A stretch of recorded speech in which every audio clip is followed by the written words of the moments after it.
Welcome sa Lantaw TV. Ngayon ay ibabahagi ko po sa inyo yung mga tips para makapasa sa Fire Officer Examination or FOE. Disclaimer lang po, based po ito sa aking experience at kung mayroon kayong karagdagan ay i-comment nyo na lang po sa baba. Maraming salamat po. Ang Fire Officer Examination ay isa sa mga eligibility para makapasok tayo sa BFP. So, heto po yung mga coverage sa exam.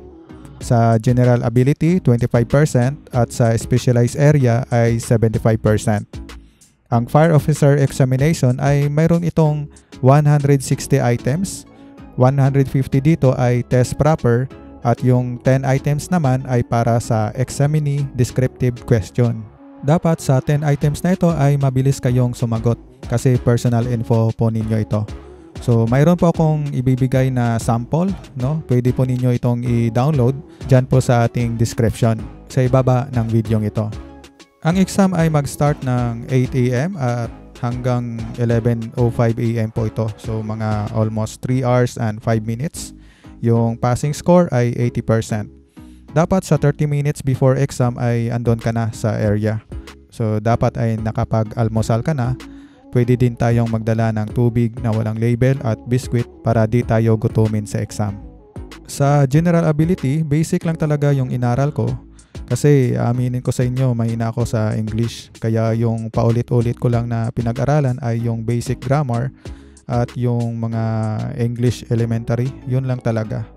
At yung math naman ay basic lang, addition, subtraction, multiplication, division, fraction, yung basic na algebra.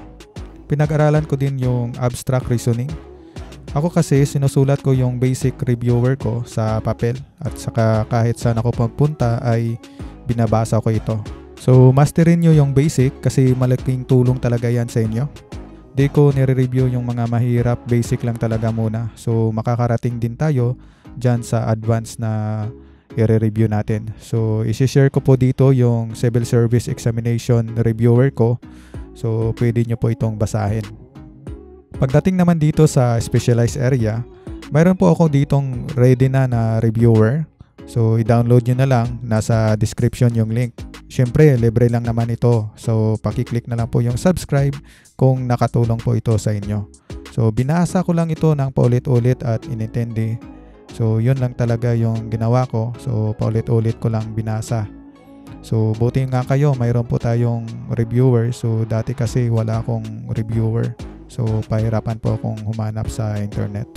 Kung gusto niyo naman po ng libro na reviewer, ay ilalagay ko na lang yung Shopee link kung saan niyo po ito mabibili.